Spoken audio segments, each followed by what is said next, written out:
여러분 명절 연휴에도 이렇게 변함없이 예배의 자리에 오신 여러분들을 환영하고 또 하나님이 복 주시기를 바랍니다. 올 한 해 여러분들에게 예배의 감격을 허락하시고 예배의 기쁨과 축복이 가득하기를 빕니다. 이제 명절 연휴 가운데 있는데요. 어떻게 즐거운 시간 잘 보내고 계신가요? 저도 어제 대구에 올라가서 어머니도 뵙고 장모님도 뵙고 또 숙모네 집에도 가보고 즐거운 시간 갖고 이렇게 내려왔습니다. 이번에는 즐거웠던 게 우리 아이가 제안을 해가지고요. 아빠 명절에 모이면 정치 이야기 안 하기로 약속을 합시다. 전부 집안 사람들끼리. 안 그럼 나 안 올라갈래요. 그래서 제가 좋은 생각이다 해서 우리 형님네 또 조카들 다 카톡에 초대해가지고 우리 가족 회의 결과 이번 명절에 정치 이야기 하지 맙시다 이렇게 제안을 했는데 그게 공감을 얻어서 이번엔 정치 이야기를 안 했습니다. 그래서 너무 좋았습니다. 저도 형님들이 정치 이야기를 너무 좋아하셔서 가면은 스트레스가 좀 되고 그랬었는데 정치 이야기 안 하니까 서로 살아가는 이야기 서로의 이야기 하니까 너무 은혜롭고 즐거운 명절이 됐습니다. 그래서 다들 명절에 모여서 정치 이야기 하지 마시고 살아가는 이야기 하시면서 은혜로운 시간 가졌으면 좋겠습니다. 그래서 이번 명절에 정치 이야기를 안 하고 너무 좋았는데 좀 마음이 아픈 일도 있었습니다. 이제 어머니 통해서 자세한 이야기를 듣게 됐는데 우리 집안에 어떤 집안에 형제들이 서로 등이 져가지고 형제들끼리 이렇게 편이 갈려가지고 서로 왕래도 안 하고 아주 으르렁거리고 있는 또 집안에 어떤 집이 있어서 어릴 때는 참 같이 놀고 그랬는데 좀 그 집에 자녀들도 많고 화목했는데 어쩌다 이렇게 형제들끼리 금이 갔나 생각하니까 우리 집안 일은 아니지만 그래도 좀 마음이 많이 아팠습니다. 그러면서 이제 형님이랑 대화를 나누면서 이제 가족들끼리 등지고 왕래도 끊어버리고 등 돌리고 외면하는 이런 것들의 여러 가지 이유 중에 제일 큰 게 돈 문제인 것 같다. 다 돈 문제 때문에 형제들이 의를 상하고 갈라지고 그런 것 같다. 또 부모 섬기는 문제. 네가 더 섬기나 내가 더 섬기나 왜 내만 부모님 섬겨야 되나 뭐 이런 이야기. 주로 형제들 간에 의상하고 왕래를 끊고 발을 끊는 게 다 돈 문제, 부모 섬기는 문제가 많은 것 같다. 그런 이야기를 나누면서 제가 그런 이야기를 했습니다. 형제들 중에 누가 부모를 더 섬길 수 있고 그래도 더 섬긴다고 유세 부리지 말고 덜 섬기는 형제들 공격하지 말고 참고 인내하면 다른 형제들도 감동받으면 참 나도 본받아야겠다고 따라오는데 나는 하는데 너는 왜 안 하노 이렇게 공격하면 서로 다툼 생기고 의가 상하고 등 돌리고 그래야 되는데 사람은 다양하니까 돈이 아까워서 못 쓰는 사람도 있고 부모 섬기는 거 잘 못하는 사람도 있고 그럴 때에 공격하기보다는 기다리고 품고 참아주면 화목하게 다 부모를 잘 섬기게 되는 날이 오는데 그런 걸 가지고 못 참아가지고 옹졸하게 나는 이만큼 하는데 너는 왜 그것밖에 안 하노? 난 돈을 얼마나 내는데 너는 왜 그렇게 안 내노?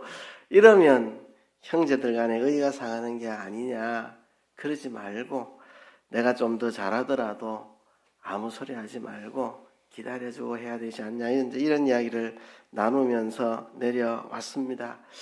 그래서 우리 성도들 가정에는 이렇게 형제 간에 또 집안끼리 등지고 왕래를 끊고 연락을 끊고 이런 일이 안 생겨야 되겠다는 생각에 오늘 이 말씀을 택하였습니다. 우리는 우리 자신의 자화상을 바로 알아야 합니다. 사람들은 자기의 자화상에 따라서 살아가게 돼 있습니다. 유명한 소설 큰바위 얼굴이라는 소설에 보면 어니스트라는 사람이 큰바의 얼굴을 늘 생각하고 큰바의 얼굴이 나타나기를 소망하며 살았는데 그가 노인이 됐을 때 마을 사람들이 저 노인이 어네스트 노인이 큰바의 얼굴이다. 자기가 자화상을 가진 그대로 자기는 살아가게 된다는 이야기죠. 나는 못난 사람이라고 생각하는 사람은 못난 말, 못난 행동, 못난 삶을 삽니다. 나는 중요한 사람이라고 생각하는 사람은 책임 있는 말, 책임 있는 행동, 책임 있는 삶을 삽니다. 나는 쓸모없다고 생각하는 사람, 정말 쓸모없는 말, 행동, 쓸모없는 삶을 살아가고요. 나는 어디엔가 쓸모있도록 하나님이 만들어주셨다고 자화상을 가지고 있는 사람은 어디에서든지 잘 쓰임받는 삶을 살아가게 됩니다. 그래서 우리는 자화상을 바로 가져야 되는데요. 우리 믿는 사람의 자화상은 이런 그림이 아닙니다. 자루자화상. 그렇죠? 내가 하나님께 복을 되게 많이 받아가지고 자루 안에 꼭꼭 챙겨 넣고 그래서 늙어 죽을 때까지 써도 남을 만큼 꼭꼭 채워가지고 아구를 꼭꼭 묶어서 누구한테도 퍼주지 않고 꼭 짜매 놓는, 그죠? 꼭 묶어 놓는 이런 자화상. 이건 우리의 자화상이 아닙니다.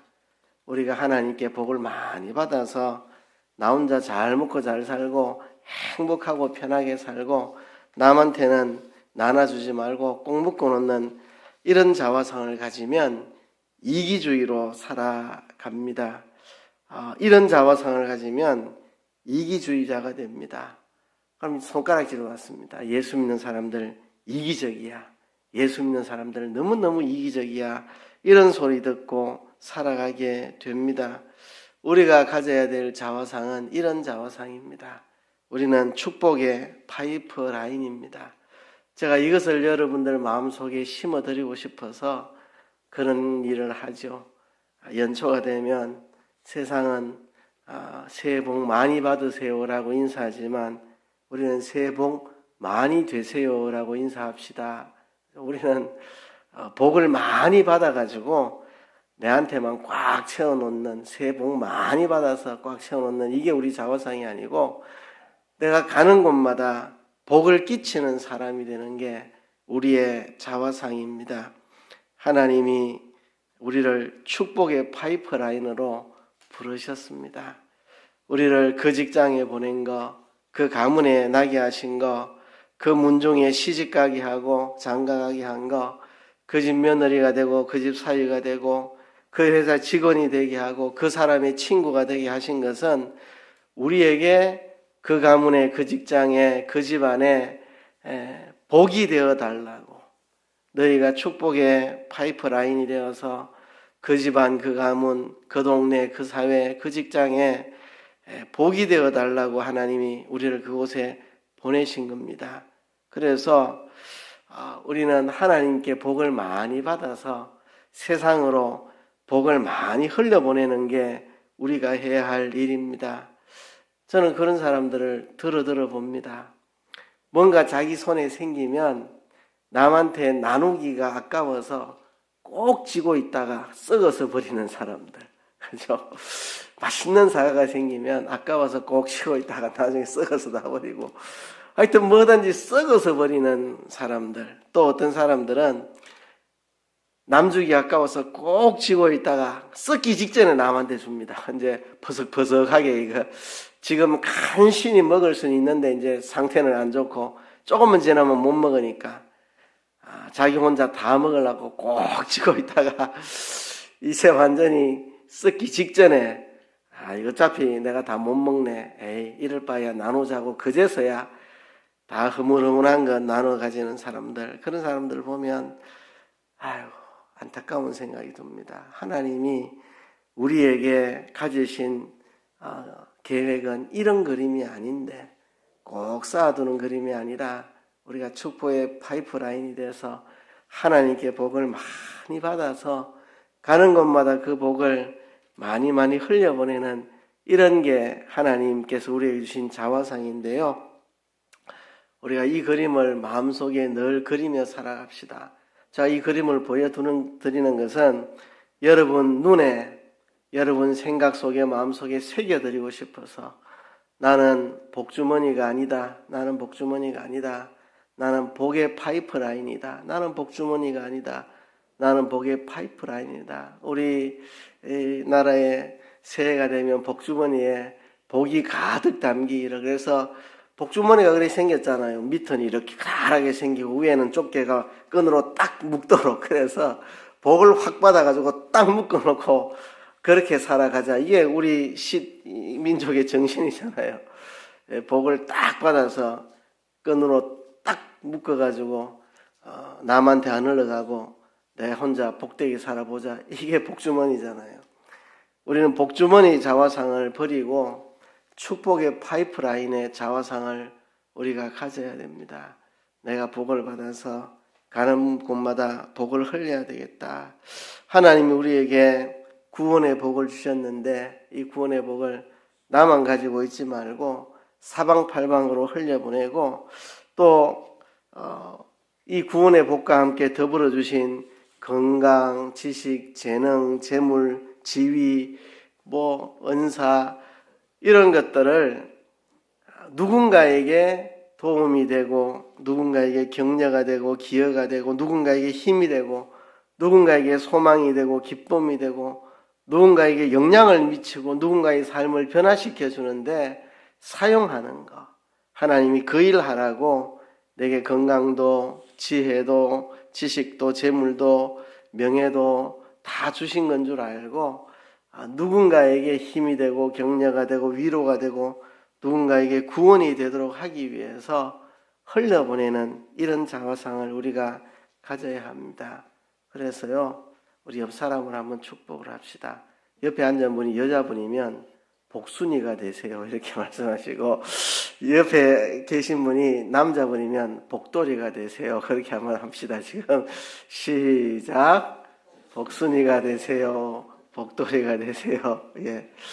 여러분들은 복순이가 되시고 복돌이가 되셔서 여러분 집안의 주변에 복을 흘려주는 사람이 됐으면 좋겠습니다. 자, 이제 문제는 어떻게 그렇게 되느냐, 이게 문제입니다. 자, 여기까지는 우리가 좋았습니다. 나도 축복의 파이프가 돼서 내가 복돌이로 복순이로 한번 살아보겠다. 여기까지는 좋았는데 이제 이렇게 되려면 우리의 헌신이 필요하고 우리의 희생이 필요하고 우리의 섬김과 나눔이 필요합니다. 그냥 되는 게 아닙니다. 우리가 어떻게 이렇게 살아갈 수 있느냐? 오병이어의 사건을 통해서 그 답을 찾아가 보려고 합니다.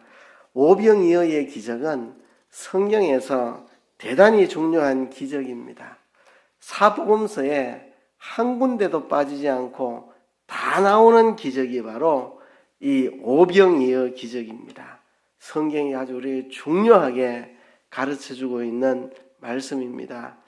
예수님이 갈릴리를 다니면서 복음을 전하실 때 큰 무리가 예수님을 따르며 가르침을 받았는데요. 그때는 경제가 다 무너진 상태입니다. 오랜 수백 년 동안 열강들의 침략을 받고 식민지 생활하다 보니 경제가 너무 어렵던 시기입니다. 이들이 그 가난 속에 먹을 것도 있고 배고픔도 있고 예수님 따라다니면서 말씀을 배웠습니다. 그렇게 밥도 안 먹고 말씀을 배우다 보니까 이들이 굶주린 상태에 됐습니다. 그냥 집으로 돌려보냈다가는 쓰러질 지경이 되었는데 예수님이 그들을 불쌍히 여기시고 제자들에게 너희가 먹을 것을 주라 이렇게 말씀하셨는데 제자들은 먹을 떡도 없고 살 돈도 없고 살 가게도 없는데 어떻게 이 많은 사람을 우리가 먹일 수 있나 이럴 때 한 아이가 점심 도시락을 내어놓았고 안드레가 그 아이의 점심 도시락을 예수님에게로 가져갔고 예수님이 축복하실 때에 그 한 아이의 점심 도시락이 남자 장정만 5,000명이 먹고 어마어마하게 많이 남았습니다. 여자와 어른들, 아이들까지 다 합치면 아마 15,000명, 2만 명은 좋게 되지 않았을까 생각되는데요. 그렇게 많은 사람이 배불리 먹고도 12바구니가 남는 기적이 일어났습니다. 자, 여기에서 오병이어의 기적의 씨앗이 된 것은 한 아이가 드린 점심 도시락 하나, 보리떡 5개와 물고기 2마리가 그 씨앗이 되었습니다. 이 아이의 작은 헌신이 예수님의 축복으로 큰 역사가 일어나서 많은 사람을 배불리게 된 사건입니다. 우리가 기적을 볼 때는요, 기적의 목적이 무엇이냐를 봐야 됩니다. 기적을 일으킨 목적이 뭐냐? 예수님이 왜 이 기적을 일으키셨는가? 예수님이 이 기적을 일으킨 것은 너희들 앞으로 일 안 해도 된다. 내가 축복해주면 너희들 일 안 해도 물고기 2마리, 보리떡 5개로 2만 명이 먹고도 남으니까 이제 앞으로 일하지 말고 이렇게 살아라. 그런 목적으로 예수님이 이 기적을 일으킨 게 아닙니다. 오병이어로 5,000명이 먹고 12바구니 남은 이 기적은 이날 한 번밖에 없었습니다. 늘상 이렇게 뻥튀기 해가지고 먹고 살아라, 땀 흘리지 말고 고생하지 말고 살아라, 그런 이야기 하려고 이 기적을 베푼 게 아닙니다. 왜 이 기적을 베풀었는가? 그 기적을 일으킨 목적이 무엇인가? 우리는 늘 땀 흘려 일하고 수고해서 먹고 살아야 됩니다. 이날만 이 기적을 베풀어 주셨습니다. 우리는 열심히 일해서 먹고 살아야 됩니다. 그러면 이 기적을 왜 베풀어 주셨을까? 첫째는 이 기적을 베풀어 주신 이유는 예수님이 하나님의 아들이심을 보여주기 위한 기적입니다. 예수님을 그냥 유명한 선생님 중에 하나로, 유명한 어떤 사람 중에 하나로 여길 것이 아니라 예수님은 하나님의 아들, 곧 하나님이시라는 것을 보여주기 위한 기적입니다. 이 오병이의 기적을 딱 경험하면 성경에서 떠오르는 장면이 있습니다. 제일 먼저 떠오르는 장면, 창세기에 나오는 창조의 장면. 빛이 있어라 하니까 빛이 있었고, 그렇죠? 하늘에 새가 나르라 하니까 새가 나르고, 바다에 물고기가 있으라 하니까 물고기가 있었던 그 창세기 1장의 창조의 사건이 생각납니다. 예수님께서 축사하시니까 오병이어로 5,000명이나 먹고도 12바구니 남는 이 창조의 능력이 계시는 분, 이분은 하나님의 아들, 곧 하나님이시구나, 이거를 보여주는 기적입니다. 또 이 기적을 현장에서 체험하고 나면 떠오르는 장면이 있습니다. 광야 이스라엘 백성들 만나를 먹고 40년간 살았던 그 장면이 떠오릅니다. 하나님께서 하늘의 양식으로 그 백성을 먹이신 그 사건, 하나님의 창조의 능력이죠. 바로 예수님은 유명한 선지자 중에 하나가 아니고, 유명한 랍비 중에 하나가 아니고, 예수님은 하나님의 아들, 곧 하나님이시다.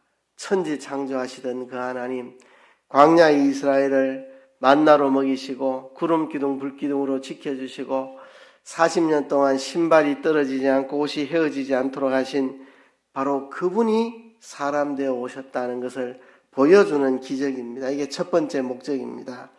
두 번째 목적이 있다면 이것입니다. 너희가 축복의 파이프가 되어 살아야 된다. 너희가 복의 통로로 살아야 된다는 것. 오늘 이 두 번째 목적에 초점을 두고 이야기하려고 합니다. 예수님 제자들이라 해봐야 세금이나 받던, 그 당시에 죄인 취급받던, 매국노 취급받던 세리마태도 있고, 고기 잡는 업으로 살다가 예수님 제자가 된 베드로, 안드레, 야고보, 요한, 이런 제자가 있었고, 또 독립운동한다고 칼을 품고 다니고 이렇게 했던 셀로딘 시몬도 있고, 12명의 제자들 몇몇이라야 해봐야 그렇게 대단한 사람이 없습니다. 무슨 권력을 가진 사람도 없고 뛰어난 학식을 가진 사람이 있는 것도 아니고 거대한 갑부가 있는 것도 아니고 그냥 평범한 그만한 사람 12명이 예수님의 제자가 되었습니다. 앞으로 너희가 어떻게 온 세상에 영향을 미칠, 온 세상을 변화시킬 축복의 파이프가 될 수 있는가? 너희가 어떻게 수많은 사람에게 복을 흘려보내는 축복의 파이프라인으로 살 수 있는가를 현장 학습시킨 장면입니다. 현장 학습시킨. 지금 수많은 무리가 예수님의 말씀을 배우고 굶주려 있습니다. 굶주려 있습니다.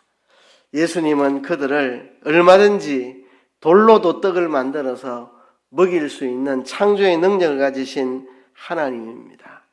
그런데 그 창조의 능력을 가지신 하나님과 굶주림에 있는 백성들 사이를 연결짓는 사람들이 바로 이 제자들입니다. 제자들. 예수님은 돌덩이로도 떡 만들어가 다 먹일 수도 있지만 예수님은 그런 방법을 쓰지 않았습니다.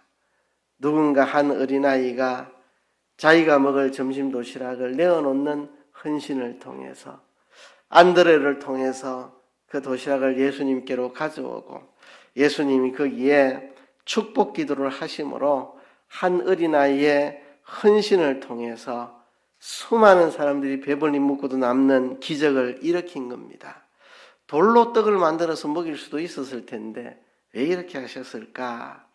정말 고기잡이요, 세리요, 열심당이요, 정말 별 볼 일 없는 제자들, 이 연약한 이들을 통해서 어떻게 온 세상에 하나님의 축복을 흘려보낼 수 있는지 현장 학습을 지금 제자들에게 시키는 겁니다. 너희가 먹을 것을 줘라. 여기서 우리가 뭘 어떻게 돈도 없고 살 가게도 없고 한데 어떻게 합니까? 그렇죠? 그때 한 아이의 이 도시락이 예수님 앞으로 배달이 되고 예수님이 축복을 하시고 그들을 먹이는 역사가 있었습니다. 그래서 너희가 보잘것없지만 너희가 드린 이 작은 섬김 하나가 온 세상을 축복할 기적의 씨앗이 될 수 있다는 것을 제자들에게 교육하는 것입니다. 교육하는 것. 이 오병이의 기적의 첫 번째 목적은 예수님이 하나님이시다. 우리에게 생명의 떡이 되시는, 우리의 생명의 떡이 되시는, 우리에게 영원한 생명을 주시는 창조의 능력을 가지시고 우리에게 영원한 생명이 되시는 생명의 떡이 되신 예수님을 가리키는 게 첫 번째 목적이고요. 두 번째 목적은 아무것도 아닌 제자들이 무슨 수로 온 세상을 축복할 파이프라인으로 살아갈 수 있는지 그것을 학습시키는 현장 학습이라고 하는 겁니다. 사람들은 주저주저합니다. 섬김의 기회가 오면 망설입니다. 정말 기다렸던 것이 내게 들어온다 하고 확 잡고 이 기회를 놓치지 않아야 되는데 섬김과 헌신과 희생의 기회가 오면 정말 얼른 붙잡아야 되는데 사람들은 붙잡기를 주저주저하고 망설입니다. 왜 사람들이 섬김과 헌신과 희생의 기회를 득습 잡지 못하고 주저주저 하는가? 그 이유가 뭐냐? 첫째 이유는요, 작은 섬김의 영광을 보지 못하기 때문에 그렇습니다. 작은 섬김의 영광. 이 오병이어의 사건은 작은 섬김의 영광을 우리에게 보여줍니다. 우리가 질문을 던져볼 수 있습니다. 남자 장정만 5,000명이니까 뭐 다 합치면 한 2만 명 모였을 텐데 2만 명들 중에 도시락 갖고 온 사람 한 명도 없었겠습니까? 이 아이밖에는 도시락이 하나도 없었겠습니까? 글쎄요. 아이들은 욕심이 있을 텐데, 그죠? 엄마가 너 이거 꼭 챙겼다가 너 혼자 먹으라고 이렇게 싸준 도시락일 텐데, 이 아이가 이거를 내어놓는 이 모습. 우리가 작은 섬김의 영광을 보아야 합니다. 작은 섬김의 영광을 보지 못하면 우리가 섬김을 할 수가 없습니다. 희생과 나눔을 할 수가 없습니다. 섬김은 입술 두 쪽 갖고 할 수 있는 게 아닙니다. 섬김에는 대가 지불이 따릅니다. 누군가의 밥 한 그릇을 먹이려 해도 내 수고와 내 소유가 희생되어야 합니다. 누군가 밥 먹은 거 설거지 하려면 누군가의 손이 더러워져야 합니다. 누군가 일어난 자리를 치우려면 누군가 수고를 해야만 합니다. 그렇지 않고는 섬김이 되지 않습니다. 그러니 사람들이 섬김을 주저주저 합니다. 섬김의 기회가 오면 계산기를 두드립니다. 내가 이거 섬기려면 돈은 얼마 들어가고 시간을 얼마 써야 되고 내 몸은 얼마나 고달파야 되고 저 사람은 내한테 베푼 게 있나 없나, 내가 저 사람한테 이거 베풀어 가지고 이게 가치가 있나 계산이 막 두들깁니다.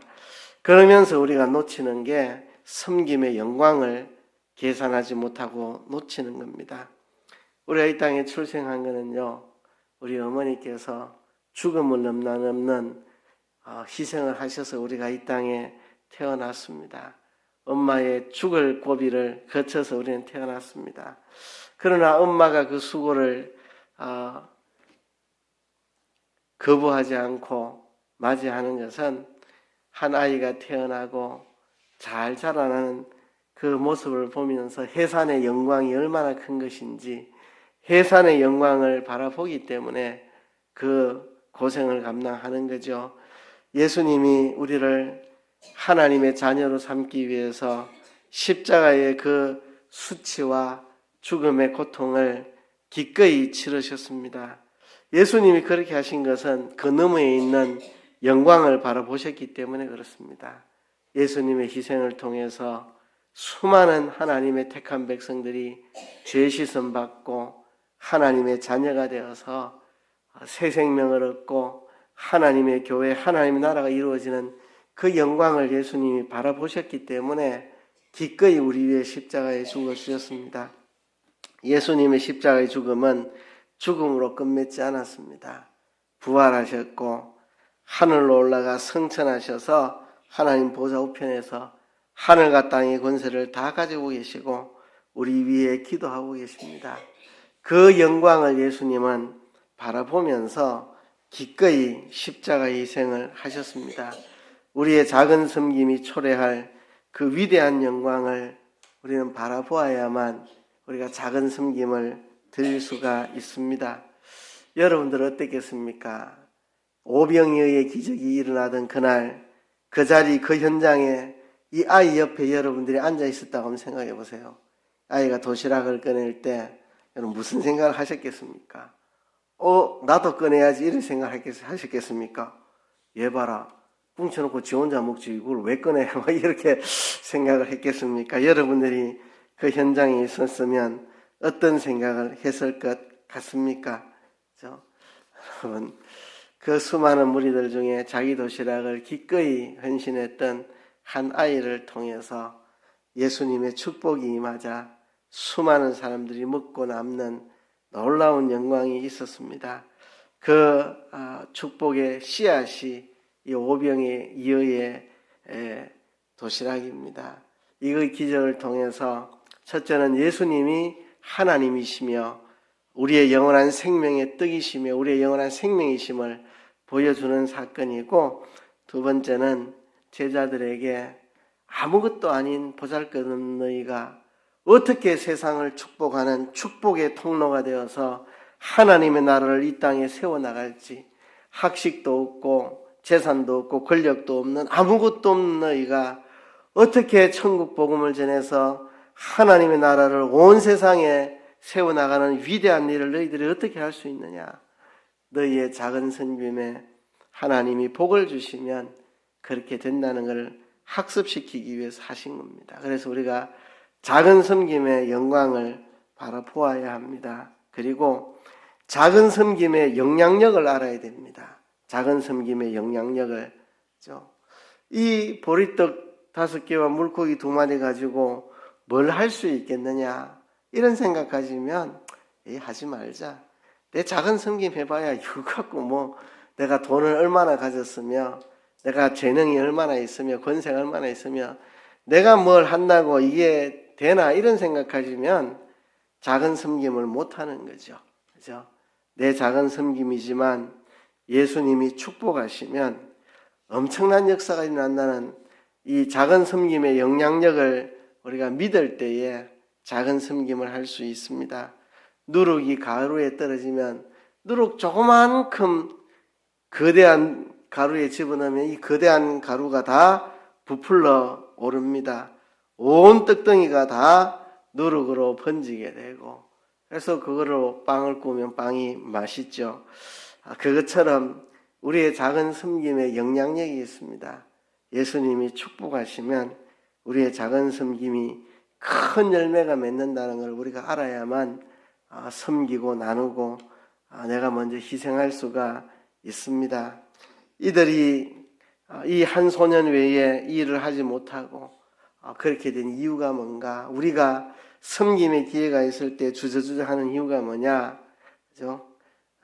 첫째는 섬김의 영광을 알지 못해가지고 내가 섬기려면 이것도 손해 저것도 손해 이것만 계산하지 섬김의 영광을 보지 못해서, 두 번째는 섬김의 영향력을 몰라서, 예수님이 우리의 작은 섬김을 통해 얼마나 위대한 일을 이루실지를 몰라서, 세 번째는 남들이 안 하니까. 제가 목회 현장에서 그런 이야기를 적지 않게 들었습니다. 제가 전도사 때부터 또 30대 초반에 청주교회 담임할 때부터 해서 목사님 왜 맨날 나만 섬겨야 돼요? 왜 맨날 내만 희생해야 돼요? 왜 맨날 내만 헌금해야 돼요? 우리 이번에 건축하는데 나는 뭐 300만 원 했는데 왜 저 집사님 가정은 50만 원밖에 안 해요? 하고 그냥 남들 뭘 하든지 내 할 도리 하면 되는데, 목사님 딴 사람 할 사람이 있습니까? 할 사람 있으면 나도 할게요. 이렇게 나 혼자는 하기 싫어요. 이렇게 그런 분들 내가 목회 현장에서 많이 봤습니다. 남들이 안 하니까 남들 다 하면 나도 할게요. 그렇죠? 남들 안 하니까 나도 못하고, 남들 다 하면 나도 할게요. 여러분, 남 돌아보지 마시고 남들 금반지 다 빼면 나도 뺄게요. 남들 다 내면 나도 낼게요. 남들 다 희생하면 나도 희생할게요. 나 혼자는 못해요. 이렇게 해서 남들이 안 하니까. 그렇죠? 남들이 안 하는 작은 섬김을 하는 사람 위대한 사람입니다. 어른들 다 그죠? 뭉쳐놓고 있는데 한 아이가 자기의 도시락을 꺼냈습니다. 그렇죠? 우리가 왜 섬김을, 나눔을, 희생을 못하느냐?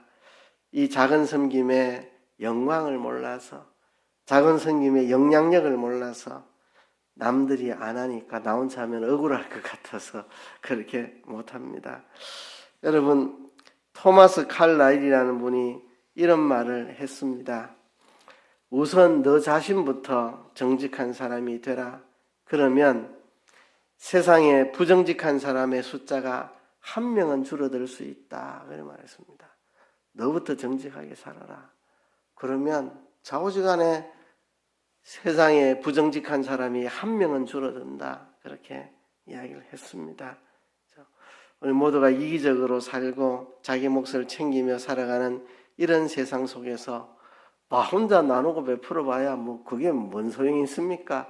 그 말은 오병이어가지고 뭔 일을 할 수 있습니까? 이 많은 사람 오병이어를 어떻게 먹인단 말입니까? 나 한 사람 뭐 다 이기적인데, 온 세상이 다 이기적인데 나 한 사람 섬긴다고 뭐 세상이 달라집니까? 그런 소리나 똑같은 소리입니다. 오병이어 가지고 뭘 하겠습니까? 예수님 이 말이나, 나 한 사람 이 이기적인 세상 속에 나온 사람 이기적으로 안 살고 섬기고 나눈다고 뭔 세상이 달라집니까? 그 말이나 같은 겁니다. 여러분, 우리가 예수님의 말씀을 명심합시다. 인자에 온 것은 섬김을 받으려 함이 아니라 도리어 섬기려 하고 자기 목숨을 많은 사람의 대속물로 주려 함이니라.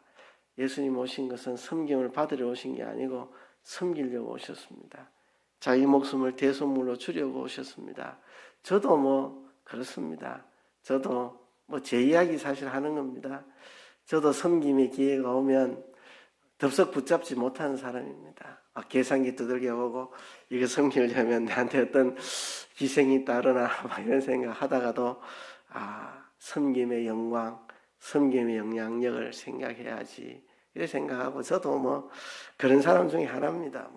저도 그런 사람 중에 하나로서 우리가 섬기러 오신 예수님을 본받아서 우리의 가정을 변화시키고 우리의 가문을 변화시키고 우리의 주변을 변화시킵시다. 예수님의 제자들의 발을 씻으셨던 그 예수님, 제자들의 발을 씻긴 예수님, 내가 너희에게 한 것처럼 너희도 이렇게 하라고 본을 보이기 위해서 했다고 예수님 말씀하셨죠. 우리가 섬김을 통해서 우리의 가정을, 우리의 가문을, 우리 교회를, 우리 주변 사회를 새롭게 만드는 축복의 통로가 되기를 주의 이름으로 축복합니다.